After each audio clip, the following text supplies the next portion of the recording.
other games. We've been sitting here watching. We turn these monitors into TVs. It's unbelievable. Takeaways from some of the other games that we saw. I'll tell you what. Georgia Tech struggling against Citadel. I think again, just not having the presence of throwing the ball, makes you really one-dimensional. And it seemed like their defense was struggling with the triple option, which is, like you said, Coach, ironic considering. But again, Lucas Johnson 2 of 7.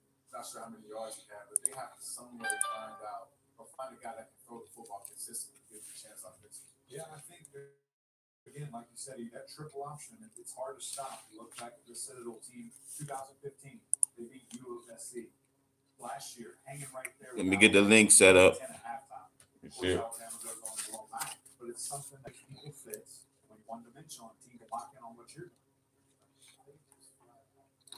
Let me set some things up.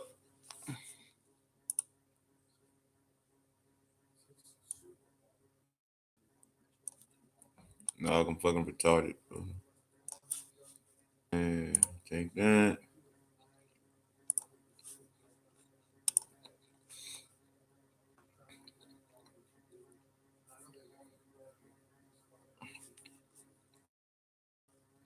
Hopefully everybody's doing fine.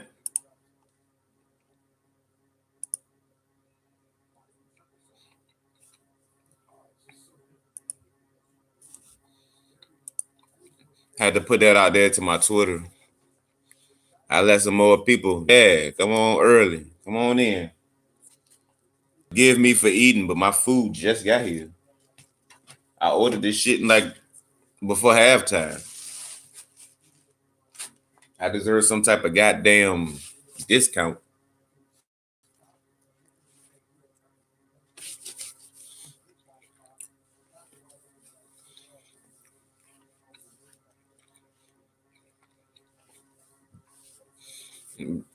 Had to post some links, get some people in here. I'm gonna let a little bit more people come in, then I'm gonna start.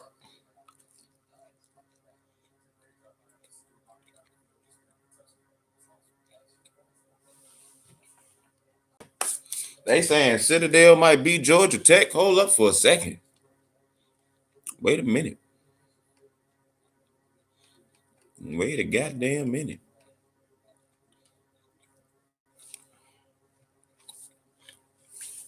Well, fuck it, I'm gonna start. And I'm gonna temple up on Merlin. Hey man, Temple got a nice little program that they had built up over the last couple of years with Mark Rule and the Jeff dude. They got a nice little program over there though. But y'all know why we're here. We're gonna talk about the Furman game. We looked and played like shit for like 2.5 quarters. It wasn't a good look at all. The running game was improved, but you got to look at it like, okay, we're playing Furman. So everything you saw out there, good or bad, you got to say, damn, that was against Furman. Or it was against Furman. And it was a game that the refs had the fucking eye. The refs was like, look, man, we not about to referee no overtime. We're not doing all that. We just gonna rob them and get the fuck on up out of here. And people can say, oh, well, letter of the law. Listen, y'all don't watch enough goddamn football to know. When the refs want to call some shit, they'll call it. If they don't want to call it, they'll not call it. If that's a big game, primetime ABC, refs ain't calling that shit. Playoff game, bowl game, big game, refs not calling that shit. They letting that shit play out. Too much on the line. Furman, man, let's find some technicalities and fuck them. Yeah, they broke the rules or whatever. They do block somebody or something. Get the fuck on. Furman got robbed. Point blank period. The refs don't want to call this shit. They ain't have to call it.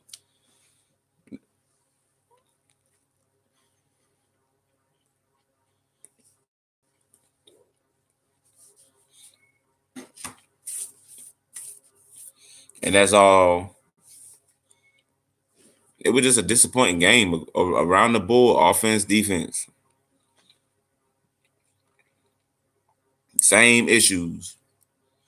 Missed tackles, fumbles, turnovers. It's a broken record at this point.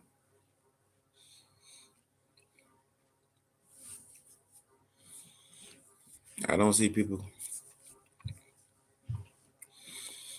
When Willis got hurt last week doing the same thing around the same point of the game. The offensive struggles is on Fuente. He's the head coach. And he's an offensive head coach. I always bring it to the head coach first.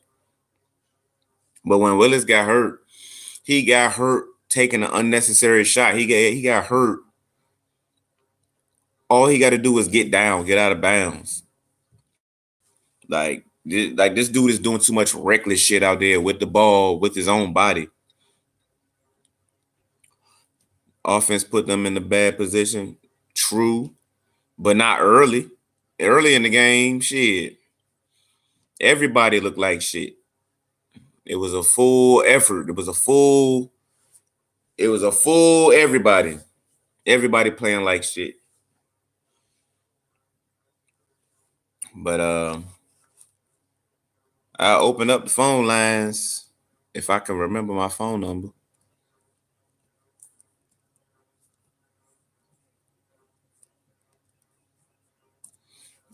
Being that we actually won, I think if we would have lost, the phone would ring off the hook. But being that we actually won, people might can step away, calm down. I'm still a little pissed about it though. But yeah, just call. You want to talk about the game, get it off your chest. I was hoping that this would be a little chill stream, being that we would have won by 50 and people could talk about what changes would you like to see on either side of the ball. Not really a change, but Keyshawn King should not be getting subbed out if he's not hurt or tired. I think he should be a feature. He should be a feature player in this offense if he can stay healthy, because he limped off the field twice. And on defense, I don't know, I guess better tackling, I guess. Ashby is still a beast. Shamar Connor had a great game, good game. But things of that nature. But defensively, it's just about, I guess, executing better. Our edge isn't good. No. Second half was much better. Problem is the team needs to know how to play consistent ball. This stuff won't slap versus the ACC. No. That's why we are already that's why we already have a loss in ACC ball, because we haven't put together 4 quarters of good football yet. And Boston College isn't that good. I know a lot of the Fuente people wanted to say, oh, but Boston College is going to be really good this year. No, they're not. Kansas ran for 958,000 yards on them last night.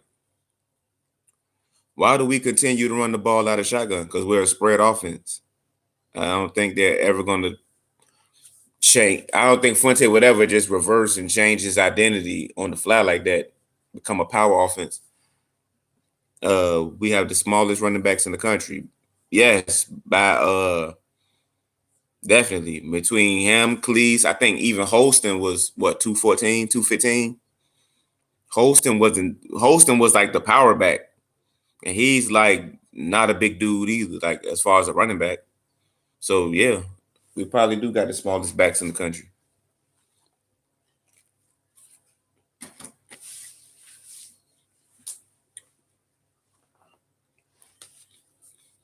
It's bad though.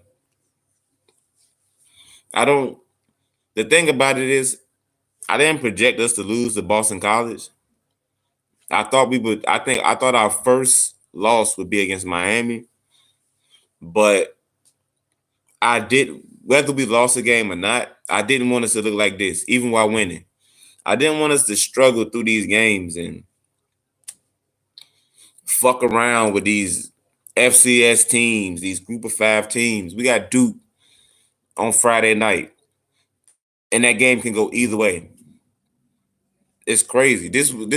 We was looking at the schedule before the season started. Like, okay, we got about 9 guaranteed wins up here. There's not a guaranteed win left on the schedule. And we play Rhode Island.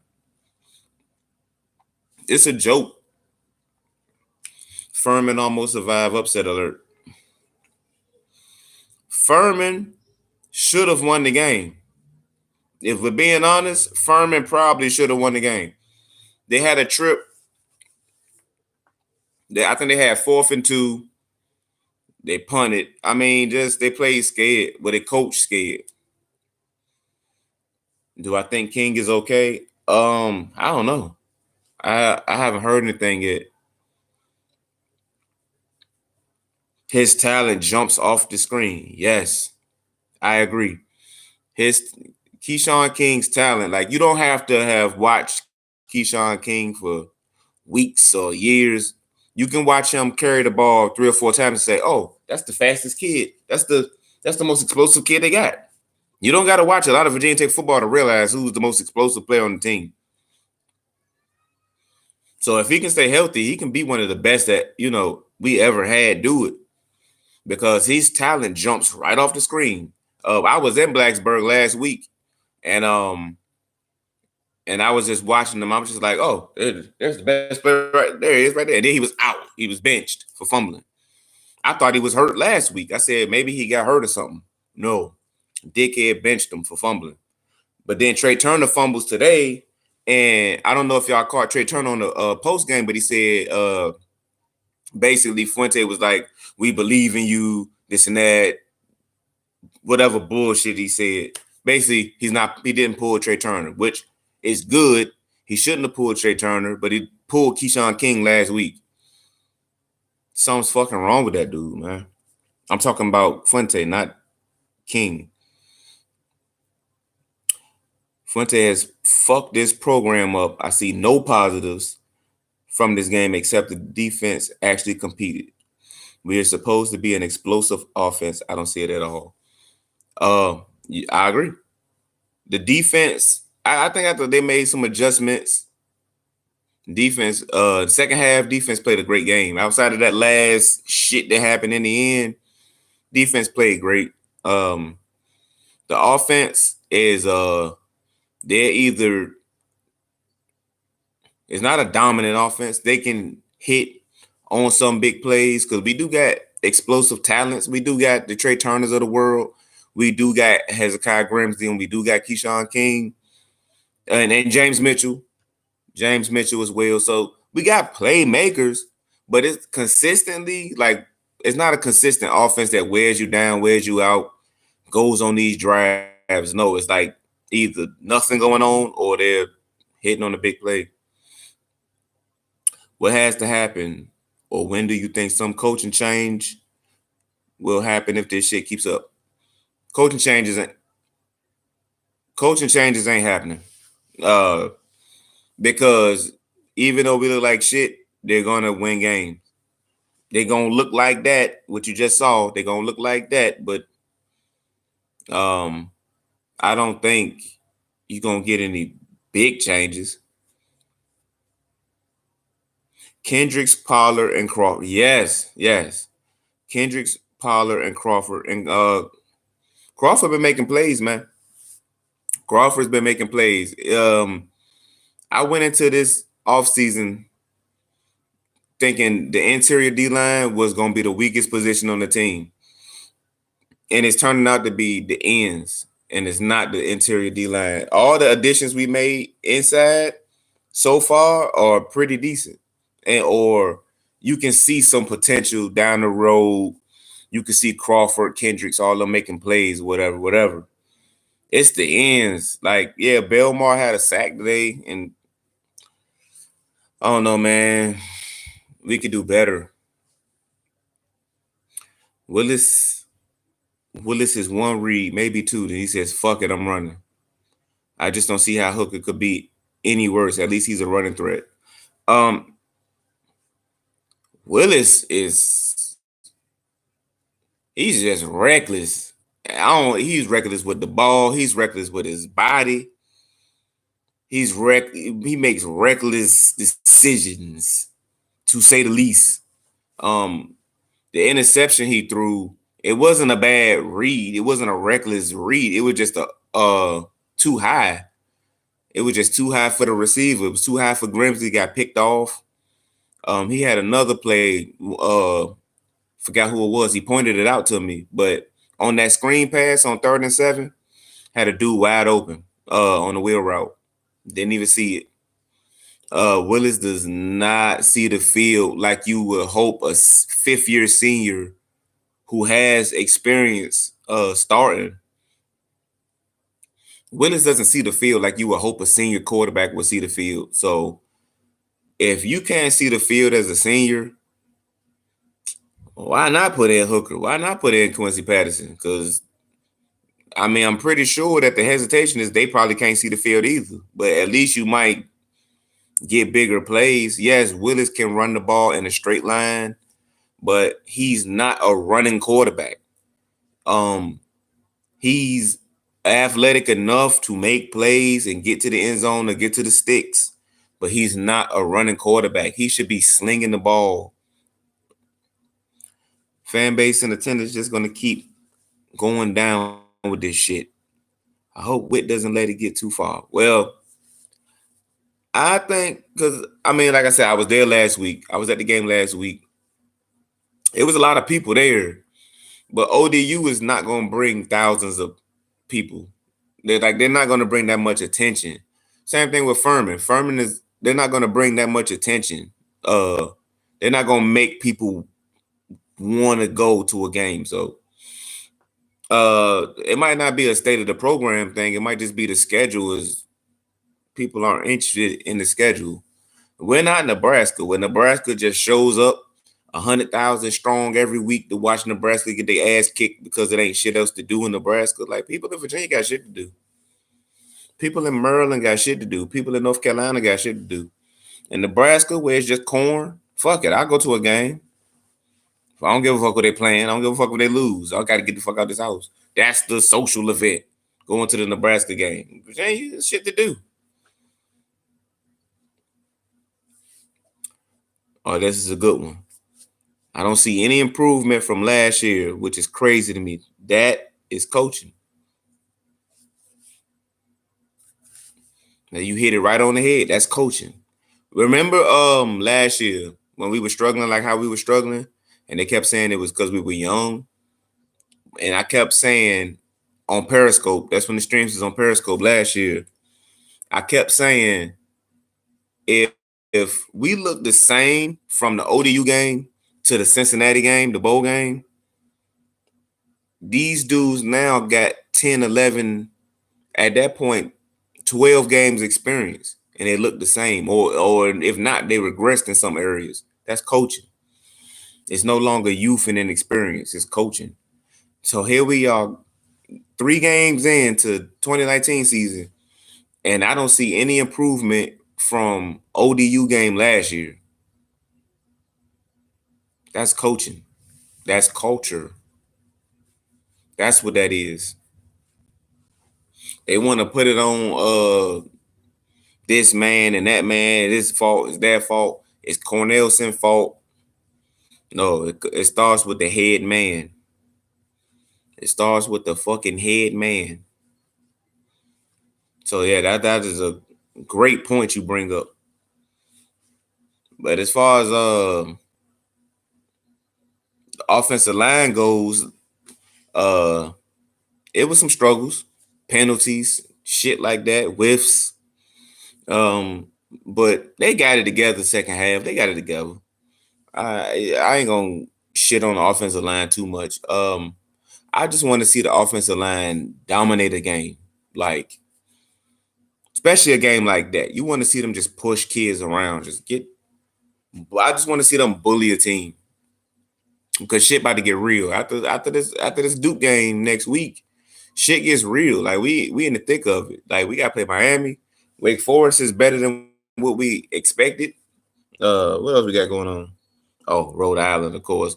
UNC, UNC is better than probably we thought. Like we in the thick of it. And then we got Notre Dame. They gonna beat the shit out of us. So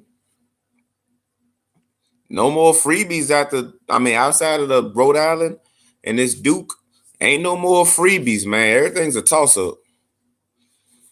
But pretty much everything is a toss up. West Virginia to put up 40-some points on NC State. So maybe West Virginia ain't as awful as I hoped. Maybe it's the gold uniform. What was up with the orange effect today? They wore maroon tops during orange effect. They wore orange helmet. Goofy shit. I thought they wanted to wear more orange, and that's how we doing shit. Crazy.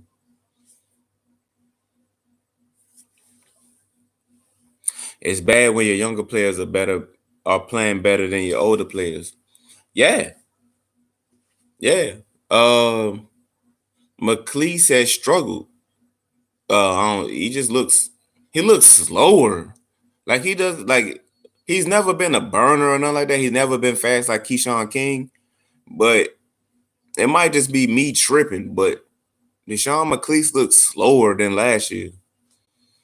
Like at least in years past, McLeese seemed like he had a little wiggle to him, a little bit of agility. He don't even look like he got that. I don't know if he's fighting through injuries or what the fuck.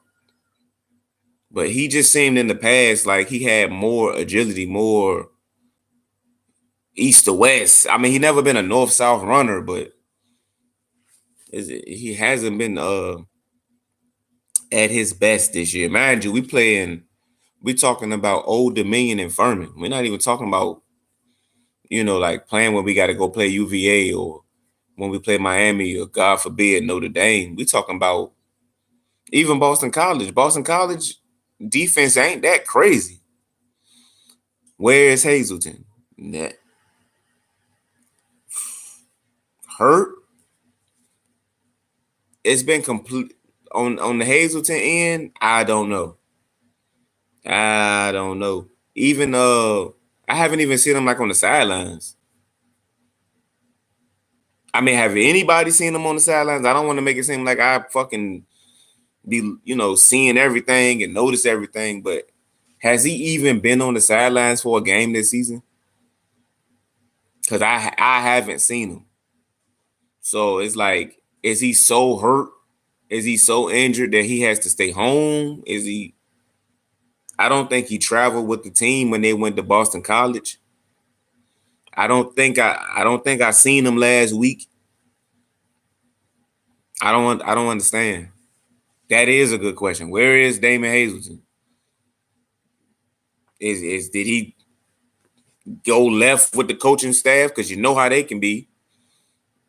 You either in or you out. Get the fuck out. They think you're not they think you're not on board. You can get the fuck on, pack your shit, get the fuck out. So I do not know what's going on with. I don't know what's going on with Damon Hazleton. I haven't heard anything. He might transfer. After the season he had last year, he probably could have threw his name in the NFL hat and maybe somebody would have took a chance on him. Maybe with a 5th pick, a 6th round pick. Because he showed NFL talent early last year before shit got crazy. He might could have bounced, had a great combine, and fucking got scooped up with a 6th round pick or an undrafted look, but in camp somewhere.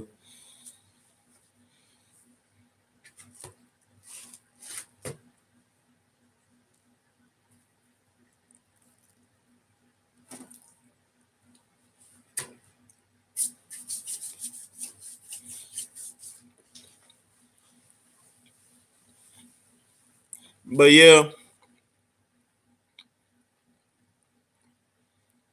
it was a bad game though. Ain't no need to sugarcoat this shit. It was a bad game.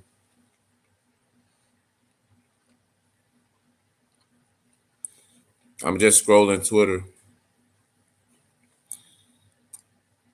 What you mean? Trey Turner had 2 touchdowns. He fumbled, but he made up for it.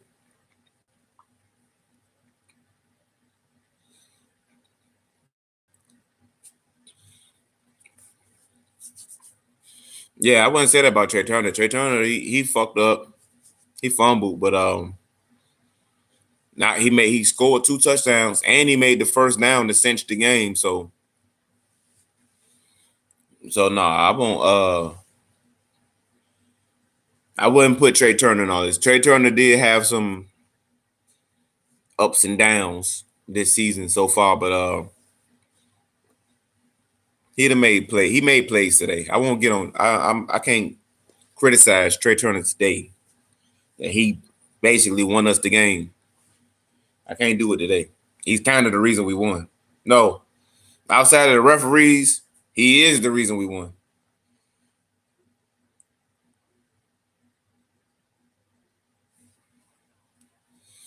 But we almost had 30 minutes. A lot of people ain't coming in, probably because we ended up winning. If we was losing, the stream would be crazy. So I think I'm gonna end the stream. Enjoy the rest of my Saturday. Watch UVA versus Florida State later. That's the only other game I'm interested in watching. Got to see if UVA is legit or not.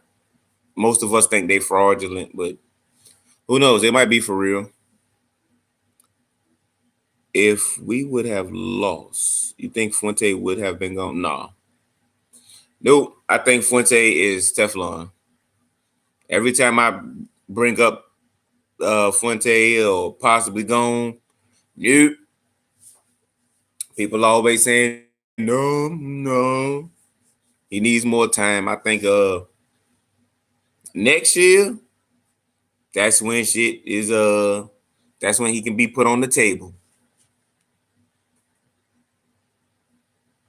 But that's it, man. I'm gonna end the stream. Y'all have a blessed evening. Go Hokies, even though today sucked ass. And that's pretty much it, man.